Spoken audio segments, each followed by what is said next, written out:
میں سے ایک ادب یہ بتایا گیا. ایک بات یاد رکھیے کہ اللہ تعالیٰ اپنے نبی پاک صلی اللہ علیہ وسلم کتنا چاہتا ہے کہ دنیا میں جو بادشاہ آتے ہیں خود اپنے بارگاہ کے آداب خود طے کرتے ہیں. میرے جب اپنی بارگاہ میں آؤ تو اس طرح سلام کرنا، اس طرح بیٹھنا، اس طرح بات کرنا. اور یہ بادشاہ کے جو آداب ہے یہ بدلتے بھی رہتے ہیں. پھر یہ کب تک رہتے ہیں؟ ایک تو یہ کہ کن پہ رہتے ہیں، انہی پہ رہتے ہیں جو اس ملک کے ہیں جو وہاں آتے ہیں. ساری کی ساری دنیا کے لوگوں پر وہ احکام لاگو نہیں ہوتے. ایک ملک کے لوگوں پر تو احکام ہے لیکن دوسرے ملک کے لوگوں پر احکام لاگو نہیں ہوتے. پھر کب تک وہ بادشاہ کے بنائے احکام، بادشاہ کے حق میں جو آداب ہے کب تک باقی رہتے ہیں؟ جب تک وہ زندہ رہتا ہے. جب دنیا سے چلا جاتا ہے تو آداب باقی نہیں رہتے. پھر وہ کس پر جاری ہوتے ہیں؟ صرف انسانوں پر جاری ہو سکتے ہیں، جنوں پر جاری نہیں ہو سکتے، فرشتوں پر جاری نہیں ہو سکتے. لیکن ایک بارگاہ ایسی بھی ہے کہ جن کے آداب خود وہ نہیں سکھاتے. دنیا کے بادشاہوں کی طرح اللہ تعالیٰ اپنے نبی کی بارگاہ میں آنے کے آداب سکھاتا ہے کہ آؤ تو کیسے آؤ، دعوت میں شریک ہو تو کیسے شریک ہو، ان سے گفتگو کرو تو کیسی گفتگو کرو.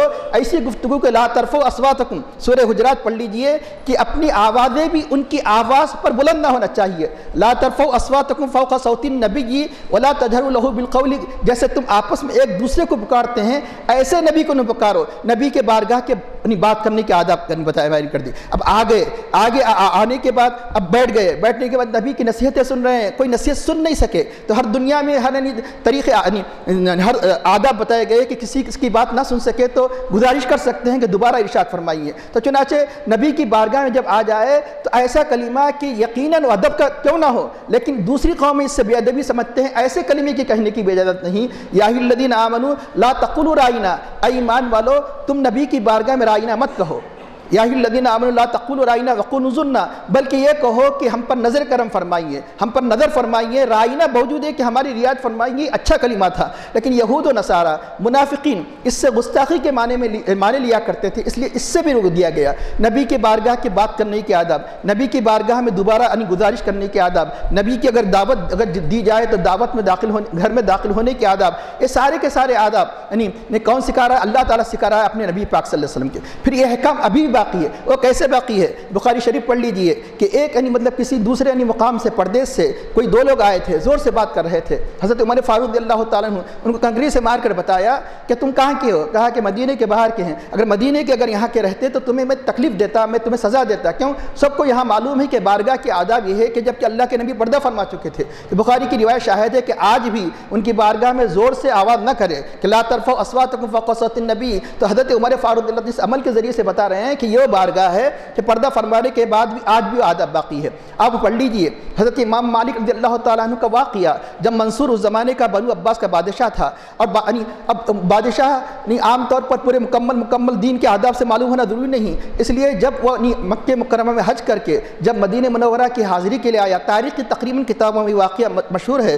تو چنانچہ بادشاہوں کی عادت ہوا کرتی ہے جہاں بھی جاتے ہیں تو پورے روب کے ساتھ بات کرتے ہیں. عادت کے مطابق مسجد نبوی میں حضور نبی کریم صلی اللہ علیہ وسلم کے بارگاہ کی زیارت کے وقت بھی وہ اپنی جو ماتحتین کو زور سے بات کر رہا تھا. اس وقت حضرت امام مالک علیہ رحمت الرضوان نے ڈانٹ کر کہا، اے بادشاہ کیا تو نے قرآن نہیں پڑھا؟ کہا کیا ضرور پڑھا ہوں. تو کیا تو نے آیت نہیں پڑھی؟ یا ایھا الذین آمنوا لا ترفعوا اصواتکم فوق صوت النبی، اے ایمان والو تم اپنی آواز کو نبی کی آواز پر مت بلند کرو. تو چنانچہ باوجود ہے کہ پردہ فرما چکے اللہ کے حبیب لیکن آج بھی وہی آداب ہے. تو چنانچہ اس طرح کئی یہ وہ بارگاہ کے آداب ہے کہ جو آپ کی ظاہری زندگی اور آپ کی دنیا کے پردہ فرمانے کے بعد بھی باقی ہے. تو یہ ادب یہی نہیں بلکہ بتایا گیا کہ حضرت جبرائیل علیہ السلام بھی جب آتے تھے تو اجازت لے کر آیا کرتے تھے. یہی وجہ ہے کہ معراج آپ کے مکان میں نہیں ہوئی، اللہ کا حکم ہے کہ میرے نبی کو بلا لاؤ.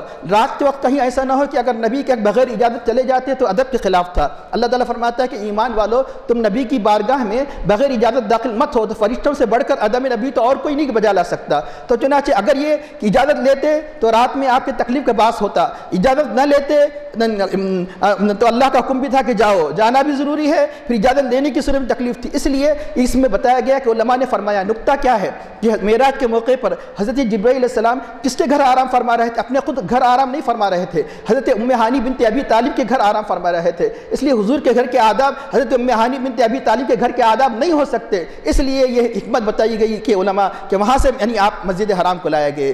یہاں تک کہ ایک روایت میں آتا ہے کہ اللہ کے حبیب صلی اللہ علیہ وسلم اس دنیا سے جب فضا فرماتے ہوتے ہیں تو آپ کے اس دنیا سے وصال کا واقعہ پڑھ لیجئے، ملک الموت بھی کسی کے لیے اجازت طلب نہیں کیے، ملک الموت کا کسی بھی حالت میں وہ آ جاتے ہیں، اجازت طلب نہیں کرتے، لیکن اللہ کے حبیب کو اس دنیا سے جب رخصت ہونے کا وقت آتا ہے تو ملک الموت بھی اجازت سے آتے ہیں۔ تو پتہ چلا کہ یہ بارگاہ کے آداب ہے، انسان ہی نہیں فرشتے بھی ان آداب کو ملحوظ رکھتے، یا ایھا الذین آمنوا، اے ایمان والو۔ لیکن ایک بات، ہر حکم تو اے ایمان والو کہہ کر نہیں دیا گیا۔ مثال کے طور پر نماز پڑھو، اقیموا الصلاۃ وآتوا الزکاۃ، ایک نہیں قرآن میں کئی مرتبہ، لیکن یا ایھا الذین آمنوا اقیموا الصلاۃ نہیں کہا گیا۔ حج کا حکم دیا گیا، واتموا الحج والعمرۃ للہ، حج اور عمرے کو پورا کرو، کئی احکام دیے گئے، لیکن خاص طور پر ادب نبوی کی جب بات آتی ہے تو وہاں پر ضرور یا ایھا الذین آمنوا۔ اب دیکھیے یا ایھا الذین، اتنی آیتیں آپ کے سامنے پڑھی گئی، یا ایھا الذین آمنوا لا ترفعوا اصواتکم فوق صوت النبی، اب یہ جو آیت چل رہی یا ایھا الذین آمنوا، اور یہی نہیں یا ایھا الذین آمنوا لا تقولوا راعینا۔ اور ایک بات یاد کر لیجیے، قرآن کریم میں تقریباً 89 یعنی 89 مرتبہ یا ایھا الذین آمنوا آیا ہے۔ سب سے پہلے یا ایھا الذین آمنوا کون سا ہے بتائیے؟ سب سے پہلے فرسٹ، یعنی سب سے پہلے اللہ نے یا ایھا الذین آمنوا، تو آخر یا ایھا الذین آمنوا کہہ کر کون سا حکم دیا؟ تو آپ یقیناً سوچ رہے ہوں گے کہ ساری عبادتوں میں اعلیٰ عرفہ عبادت نماز ہے، نماز کا حکم یقیناً نماز سے بڑھ کر کوئی اعلیٰ و عرفہ عبادت نہیں، لیکن اللہ تعالیٰ نے نماز سے پہلے یا ایھا الذین آمنوا استعینوا بالصبر والصلاۃ، یہ دوسرا حکم ہے، سیکنڈ نمبر پر یا ایھا الذین آمنوا ہے۔ فرسٹ کیا حکم دیا اللہ تعالیٰ؟ پہلا پارہ، کسی بھی حافظ صاحب سے پوچھ لیجیے، سب سے پہلے یا ایھا الذین آمنوا کہہ کر کس بات کا حکم دیا گیا؟ ادب نبوی کی تعلیم دی گئی، یا ایھا الذین آمنوا لا تقولوا راعینا وقولوا انظرنا، یہ قرآن کریم کی پہلا یا ایھا الذین آمنوا ہے۔ دوسرا یا ایھا الذین آمنوا کہ نماز صبر سے مدد طلب کرو، نماز سے مدد طلب کرو۔ تو پتہ چلا کہ عبادات کے بغیر تو یعنی یقیناً انسان اللہ تعالیٰ کی رضامندی کو حاصل نہیں کر سکتا، لیکن ایک بات یاد رکھیے، اور ایک سب سے اہم جان یہ ہے کہ اللہ اس کے رسول کا ادب بھی ضروری ہے، اس لیے پہلے ادب کی تعلیم دی گئی کہ ادب کے بعد اس کے بعد فرائض کا حکم دیا گیا، نماز کا حکم دیا گیا، صبر کا حکم دیا گیا۔ تو یا ایھا الذین آمنوا آخر کیا بات ہے کہ جب نبی کے بارگاہ کے آداب بتائے گئے تو ڈائریکٹ نہیں بتائے گئے، یا ایھا الذین آمنوا کہہ کر بتائے گئے۔ اشارہ یہ ہے ایمان والے ہی نبی کے آداب برقرار لاتے ہیں، برقرار بجا لاتے ہیں، کیونکہ غیر مومن نبی کے آداب کو نہیں سمجھ سکتا، نبی کے آداب کا لحاظ کرنے والے مومن ہوا کرتے ہیں۔ ایمان اس بات کا تقاضا کرتا ہے کہ نبی کے آداب کو بجا لائے، اس لیے خصوصیت سے اللہ کے نبی کے بارگاہ کے آداب جب بھی بتائے گئے تو وہاں پر یہ کہا گیا یا ایھا الذین آمنوا۔ تو چنانچہ